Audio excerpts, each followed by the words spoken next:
Avengers, assemble for a real behind-the-scenes treat. And please be aware that there will be spoilers in this video. Avengers Endgame is in theaters now, and it is truly taking the movie world by storm. What we saw on screen was an action-packed extravaganza and a fitting end to a 22-movie arc that spanned 11 years. But wouldn't it be cool to know what went on off-screen, behind the cameras on the movie set, and during the movie-making process? Well, that's what this video is all about, so sit back, relax, and enjoy as we take you behind the scenes of Marvel Studios' epic Avengers Endgame.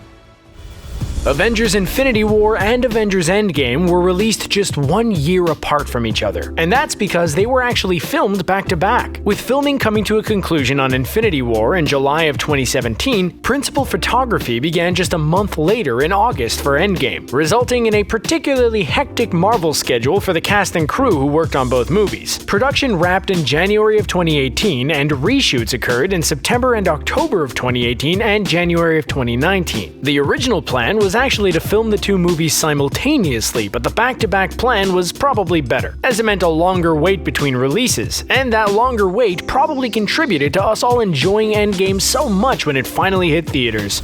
Pretty much every movie has a working title, which is essentially an official name for the project while it's still in production. And Avengers Endgame's working title was Mary Lou 2. Well, that should come as no surprise, really, given that Avengers Infinity War's working title was Mary Lou. However, Endgame was referred to by the cast and crew on set as Infinity Gauntlet, which was, quite possibly, the original title of the actual movie itself. There's a rumor that the name had to be changed when Zoe Saldana blurted it out at the premiere of Guardians of the Galaxy Volume 2, which was released at a point when speculation surrounding the fourth Avengers movie's title was still absolutely rife.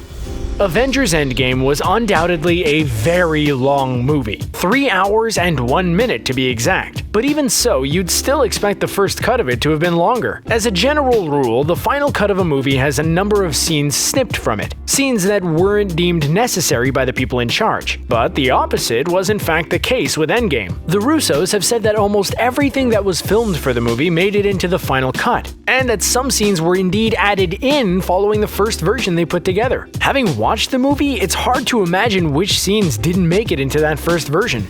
Daniel Hargrave was one of the Captain America stunt doubles in the MCU, including in Avengers Endgame, and he's spoken about the fact that the cast and crew's feelings towards the movie's production were very different to previous movies. Daniel spent years on Avengers sets, which he described as normally being very businesslike, saying the cast and crew usually want to get in and get out. But the Endgame team wanted to linger after takes, and he'd personally wear the cap suit for a few more minutes than he needed to, and has said how it was hard to let it go for everyone involved. As we just touched upon in the previous entry, Daniel Hargrave was Captain America's stunt double in Avengers Endgame, but his brother Sam Hargrave had previously filled that same role in some of the other MCU movies in which Cap had appeared. But there was a scene in Endgame that had two Captain Americas in it. You know the one when 2012 Captain America fought 2023 Captain America just after the Battle of New York, and that meant two Cap stunt doubles were required. So in that scene, Sam was called back, and the two brothers were actually fighting each other. Daniel also revealed that Chris Evans and Scarlett Johansson kept calling him Sam because they'd worked with his brother before and the two brothers looked so alike. Avengers Endgame opened with the heartbreaking scene of Clint Barton's family disappearing before his eyes while he was training his daughter to use a bow and arrow on his farm, as they all turned to dust when Thanos snapped his fingers. But there was a time when the team behind the last two Avengers movies contemplated having that scene in Avengers Infinity War, after the snap occurred rather than as the opening scene of its sequel. It would have been the first indication that the decimation had had a wider effect, but given that Jeremy Renner's character had literally not been in the movie prior to that point, it was decided that it might actually have blunted the brutality of what the Mad Titan had just done. Avengers Endgame screenplay writers Christopher Marcus and Stephen McFeely revealed a fairly morbid reason for the original Avengers surviving Thanos' snap and being there for the aftermath of Avengers Infinity War. They wanted us all to see them suffer. In a recent interview, Marcus literally said, "We knew we wanted to see Cap and Tony dealing with the aftermath so that you could really see them suffer, quite frankly." That's pretty sadistic, especially when you consider that these are extremely popular characters who are particularly loved by children. One thing's for sure though, if that's what the writers wanted to achieve, they definitely succeeded, because we definitely saw those guys suffer even if they did ultimately defeat the Mad Titan.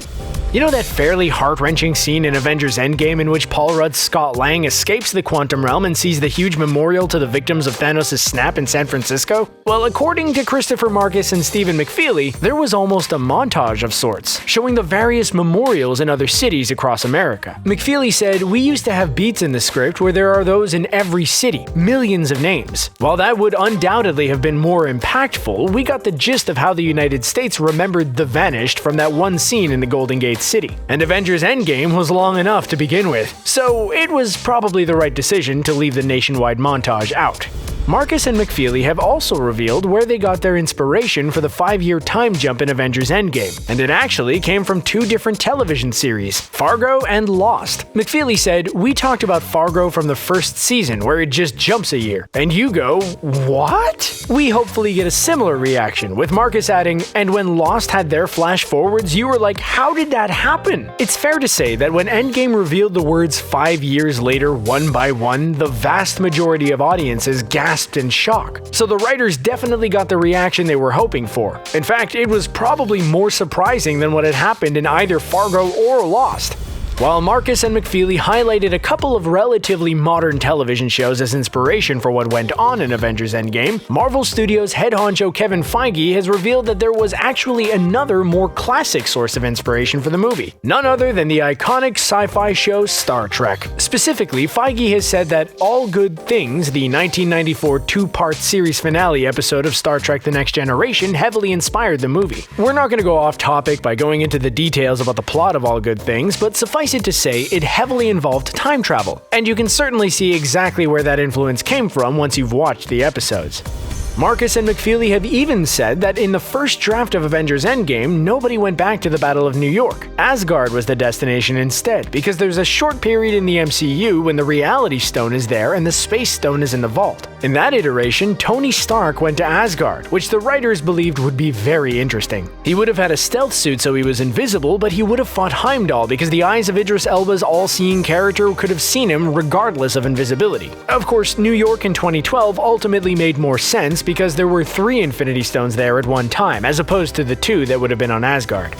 One of the most shocking scenes in Avengers Endgame saw Scarlett Johansson's long-standing MCU character Natasha Romanoff killed off when she sacrificed herself so that Clint Barton could obtain the Soul Stone. However, there was a version of the script in which it was the other way around. Stephen McFeely said that Jen Underdahl, the movie's visual effects producer, read a draft of the script in which Barton jumped off the cliff, and her response was to say, "Don't you take this away from her." And with that demand came the decision to give Romanoff her very fitting send-off in the franchise, giving her own life so the surrogate family she inherited could live on. By now, any fan of the Marvel Cinematic Universe knows that certain actors are more prone to giving away secrets than others, but a bunch of people who worked on Avengers Endgame have recently confirmed that the worst secret keeper on set was definitely Mark Ruffalo. Chris Hemsworth, Brie Larson, Don Cheadle, the Russo brothers, Scarlett Johansson, Denai Guerrera, Chris Evans, and Karen Gillan are just some of the stars who've pointed their fingers at the actor who plays Bruce Banner, aka the Hulk, with Gillan even suggesting that he needs his mouth taped up. Ruffalo, of course, blurted out a huge spoiler for Avengers Infinity War and even live-streamed Thor Ragnarok's premiere by accident. Tom Holland, you're officially off the hook. Such is the level of distrust towards Mark Ruffalo with regards to his inability to keep secrets, he had to film multiple endings for his part in Avengers Endgame. And with Endgame being a highly secretive project, the decision was made on the part of the writers and directors to not only give Ruffalo an incomplete script, but to make him film 5 endings as well. So he really didn't know how Avengers Endgame was going to end until he saw the final product, meaning he was in pretty much the same boat as the average moviegoer when it came to seeing the movie play out.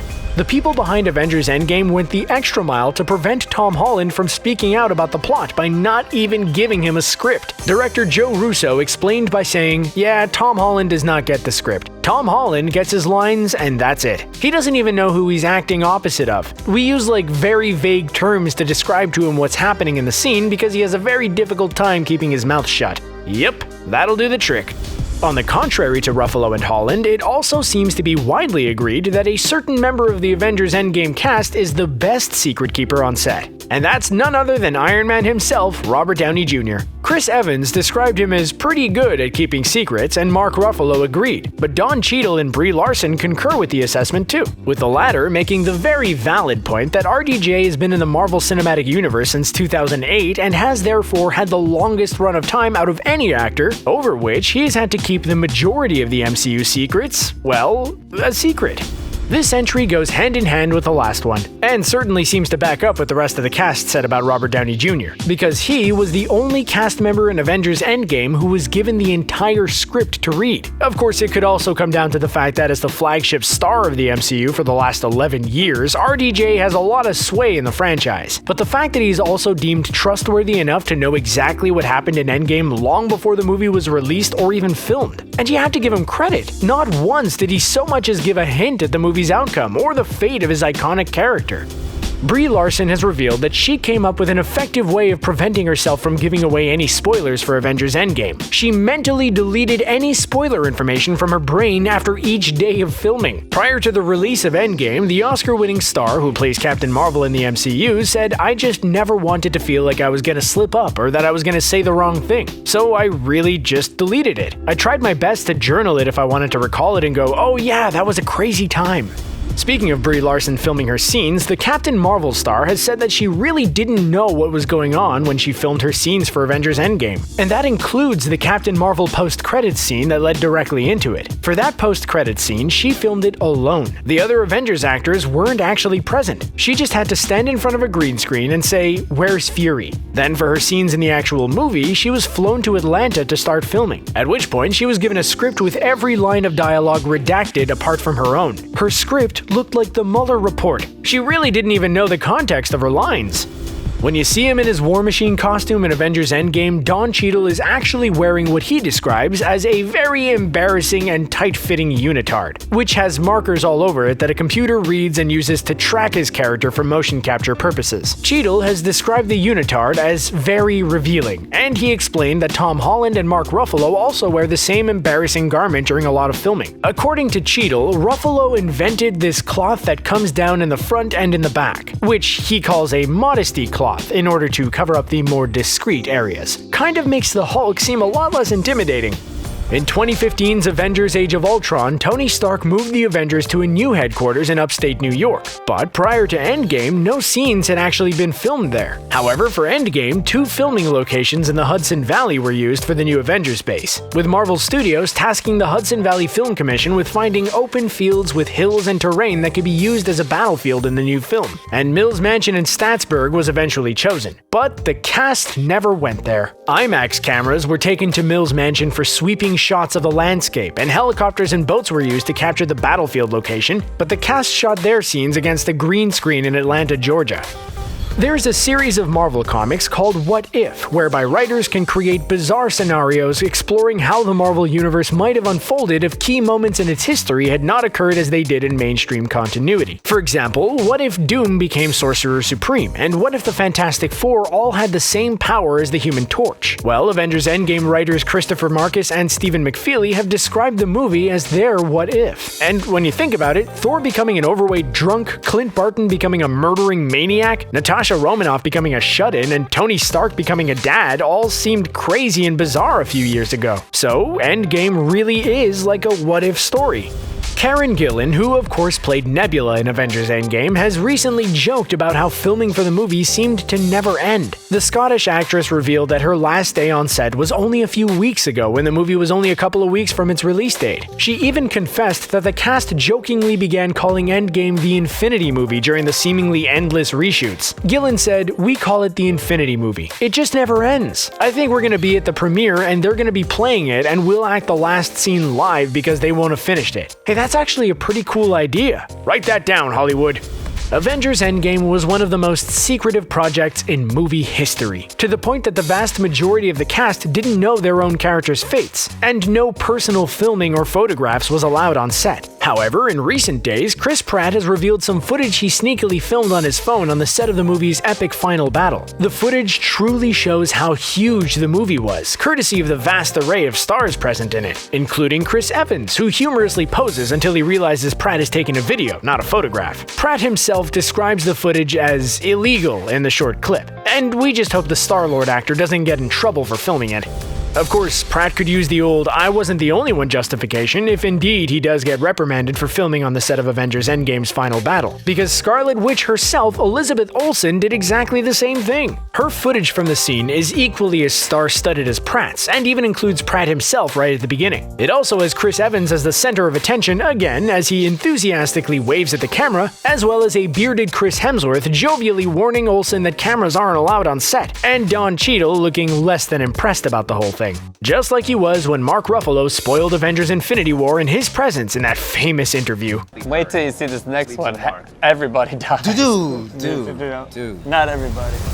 Did you enjoy these behind-the-scenes secrets from Avengers Endgame? Do you know any more? Let us know your thoughts in the comments section below. And don't forget to like, share, and subscribe to Screen Rant for more great videos like this one. See you next time!